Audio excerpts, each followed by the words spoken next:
About 20 years ago, I came upon a book called Radical Honesty, and the title really grabbed me. It's like I knew from the title alone what the book would say. You see, all my life I've tried to be my authentic self in the world, and it seems all my life I've been thwarted in one way or another. I mean, am I really that radical? What's up with that? This began when I was actually an infant, for Christ's sake. I can still remember it, like one of those things that get seared in your soul. I was lying in the crib upstairs, crying my eyes out because I had been left alone.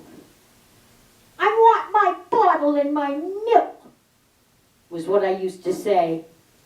Even then, I wanted a bottle. I screamed it over and over. But what I really wanted was someone to hold me, to tell me that I mattered. Finally, I heard footsteps coming up the stairs. Oh, sweet relief was at hand.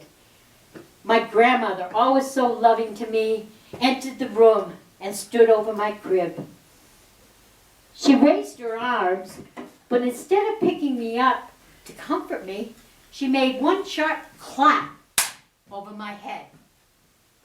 "Stop that screaming right now,"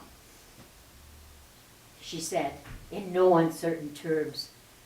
Our eyes locked, and instinctively I got it, and I shot up. Her action sent a shockwave into the core of my tiny baby unformed soul.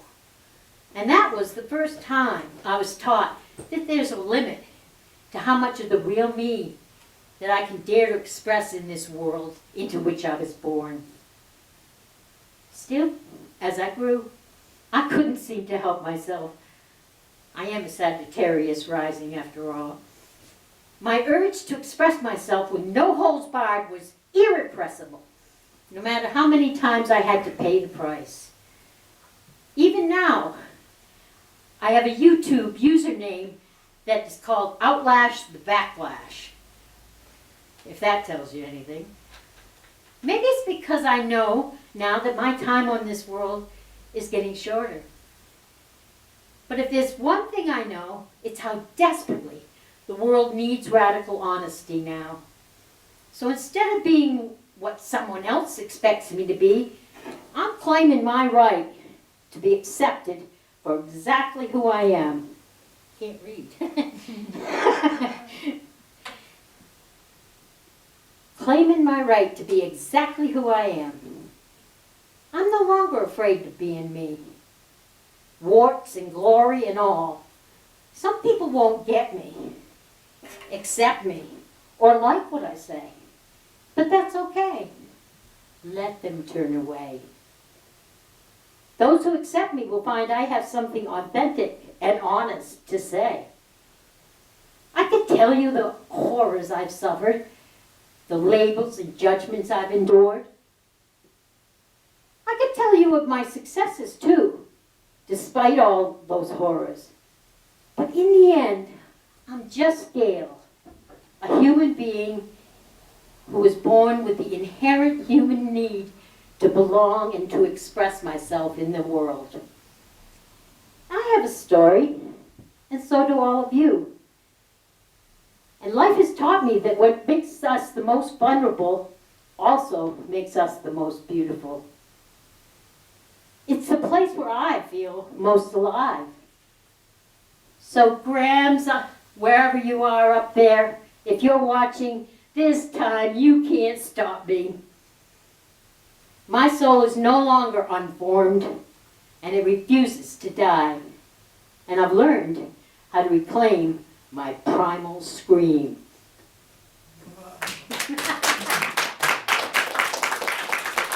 Hi, my name is C.S. Parker. This is from the book called Reclamation. It's number 1. What is the meaning of this when it all turns to a state of bliss? Also, same book, number 2. If I fell once, would I return to make it right and in return save my life?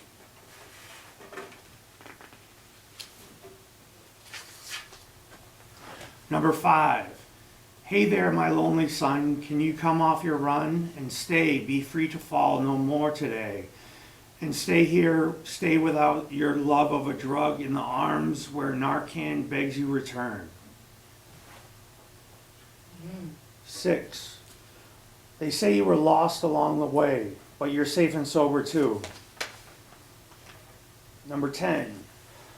What should I do to be remade anew?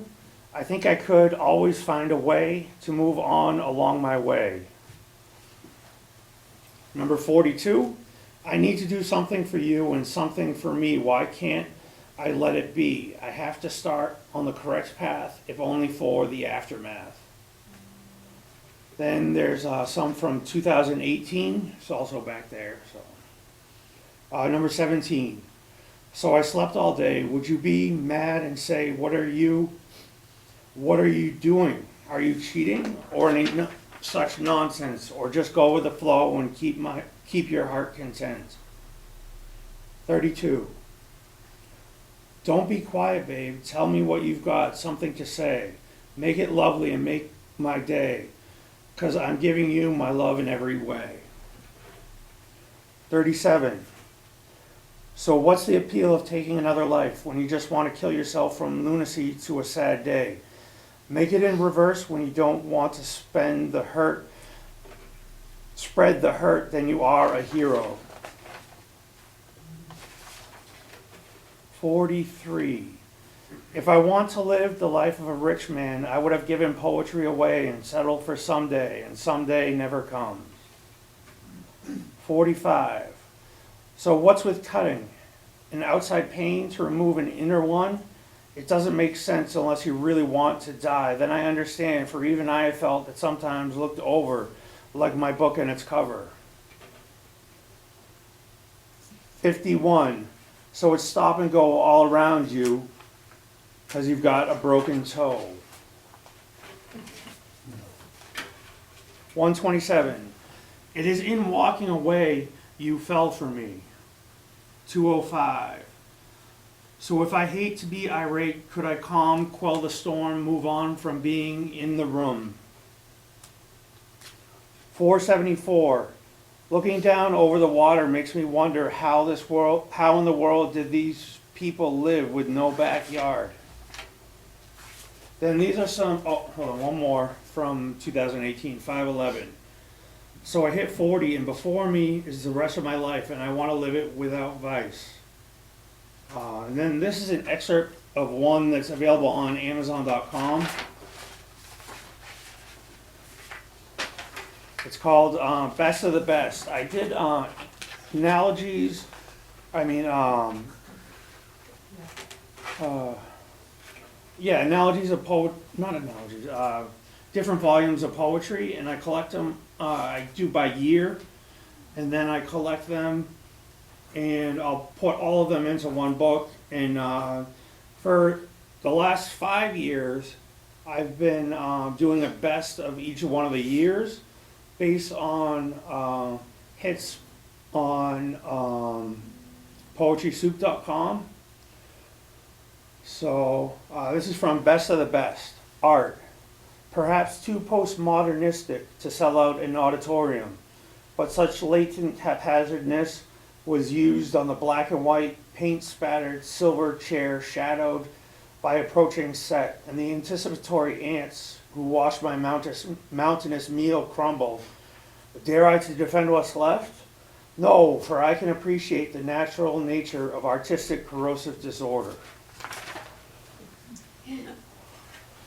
Dear Drug, poetry in this time of loss makes me forget the cost of all those little things and the pleasure that silence brings.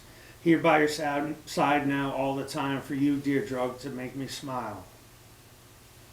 Stone on water, stone on water, stone and feather. Does stone like water return to its natural form, or like the wind, does it just change into smaller and smaller divisions of self?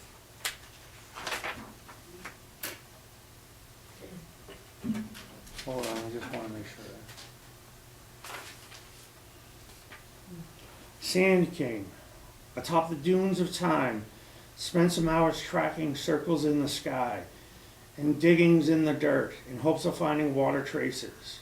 Not so distant, but sweet on my skin sparkling. Spoke of urgency, the day never so long as the night's descent. On an old dented diesel, peyote psychosis now nearly non-existent. Light from a cigarette for change, red paint flaked off the beat up Ford, leaving the cinder trail back to civilization.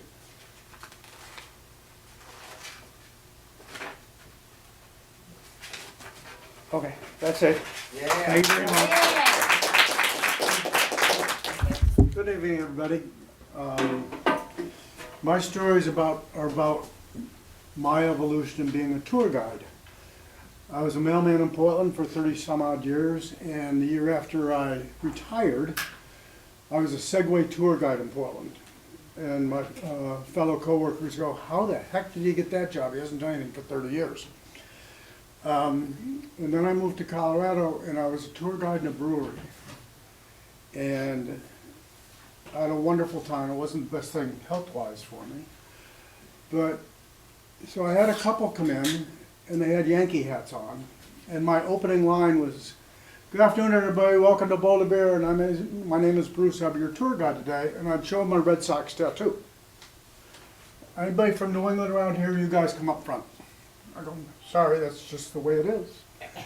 And so after the tour, we'd sit around and they'd have samples. And I went over and said hello to them. And I go, "So where are you from?" "We're from Brooklyn." "Oh, nice. What do you do there?" "We're both New York City firefighters."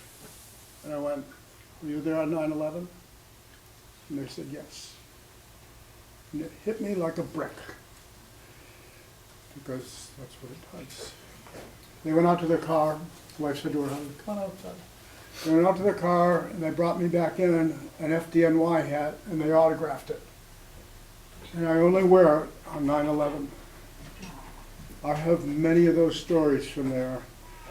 Then I'm going to move back to here to Bridgeton. And I raised a family here in this town.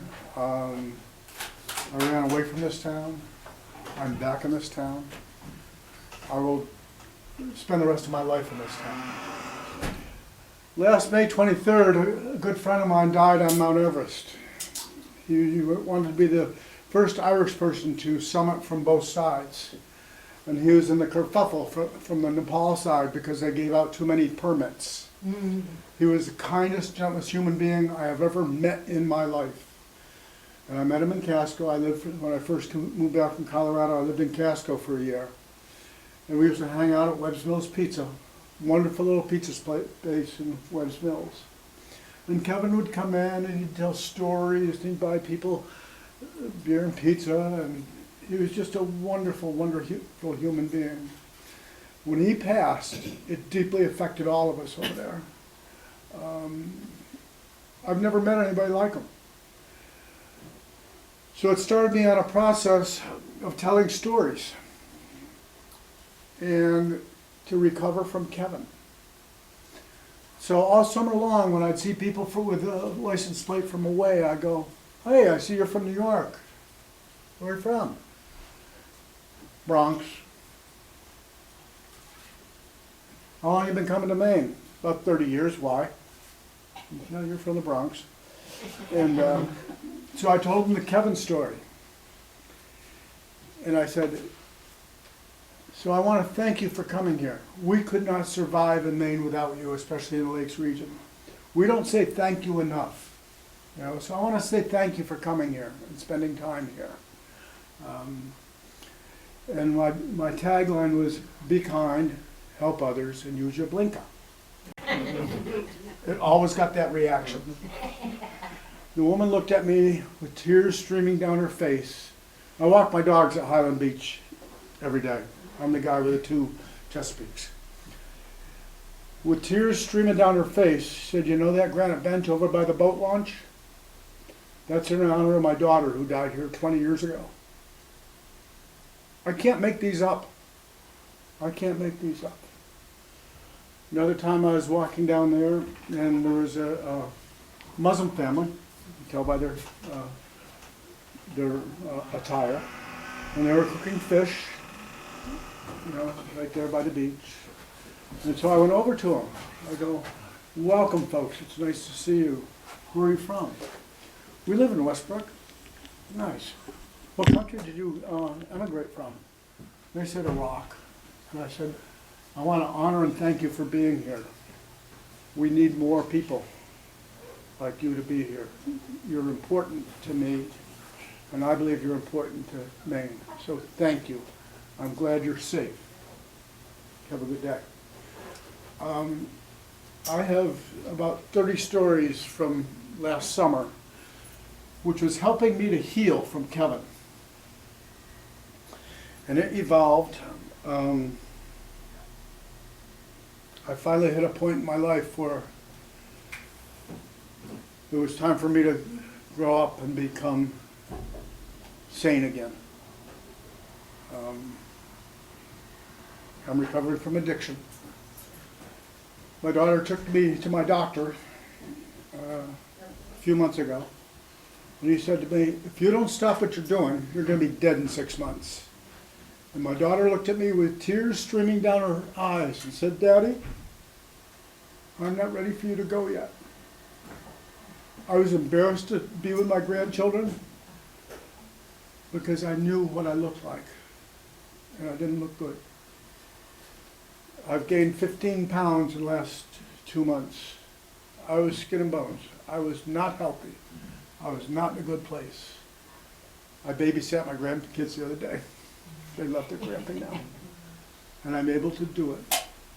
I'm becoming the person that I always knew I could be, but addiction took all of that away from me. I'm active in the community. I love this little town. I made a point of coming back to Bridgeton, Maine by 4th of July 2 years ago because Bridgeton, Maine has the best 4th of July in the world. Yeah.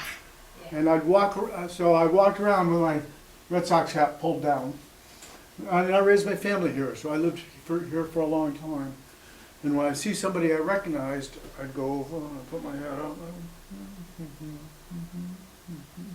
they go, Bruce? Really? I haven't seen you in decades. You're right, you haven't. And it took my journeys in the last year or so to realize this is where I belong. And this is where I'll be for the rest of my life, except for Januaries and Februaries.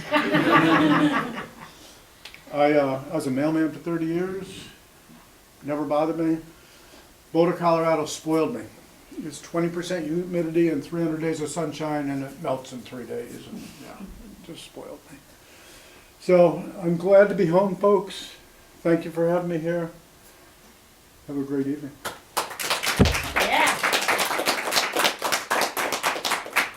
What I had written was something that happened a long time ago. My brother, our brother, Sean, he lived with me briefly when he had been homeless for prolonged periods, and he had a mental illness, and I took him in for a while, and we used to sit at night and talk. And he'd been through the ringer.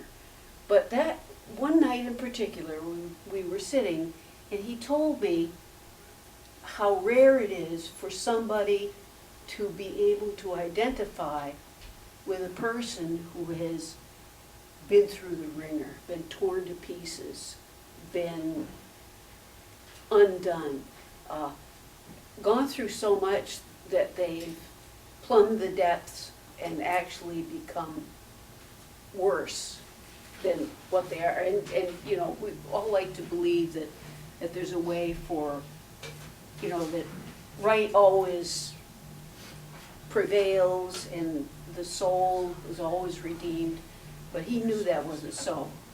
So to make a long story short, it was short when I wrote it on. He told me that the only antidote for that is compassion. And it was the way in which he said it, because he had been through some terrible things, and he had done some terrible things. But he had apparently taken all that and turned it around and found it to be a reason for aspiring to treat other people with compassion and understanding. Yeah. And that was a shock to me. I remember that, and I figured I would get up and share it with you. So, thank you for listening. Almost heaven, West Virginia, Blue Ridge Mountain, Shenandoah River. Life is old there, older than the trees, younger than the mountain, blowing like a breeze. Country roads take me home to the place where I belong. West Virginia, Mountain Mama, take me home. Country roads, let's go again. All my memories gather round her. Miner's lady, stranger to the water, dark and pasty, painted on the sky, misty taste of moonshine, teardrop in my eye. Country road, you know this. Take me home to the place where I belong. West Virginia, Mountain Mama, take me home. Country roads. Okay, you want to keep that?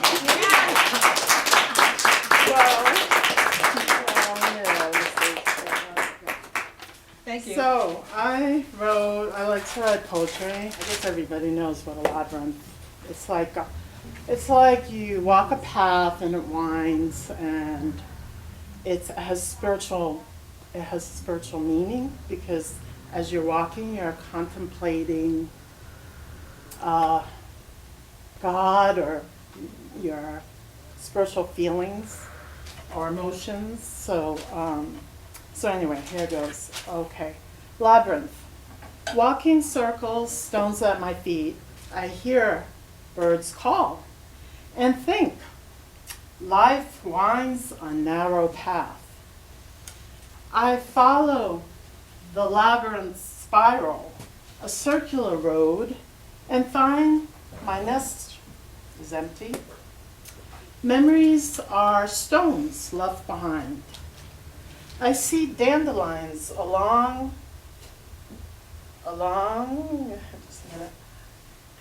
the way, reaching up bursts of hope. I wonder how this trail will unwind. It's really hard to see. Put your glasses on, Judy. I still can't see. Okay, alarming me. My clock chimes. I question, can my faith carry me past the few distant rocks at the labyrinth's end? Looking and leaving what is left behind? I take your hand and hope we will find, as the travelers we are through life, what final destination we will see. And suddenly I realize, all alone, I had been the guide the whole time. You like that? Yeah. That's like part of the poem when you're looking, you're searching. I think I changed a few words here and there. Performance art. Okay. And this one's a little daring because I was not sure how people would feel about it, but okay, here goes. Okay, freedom.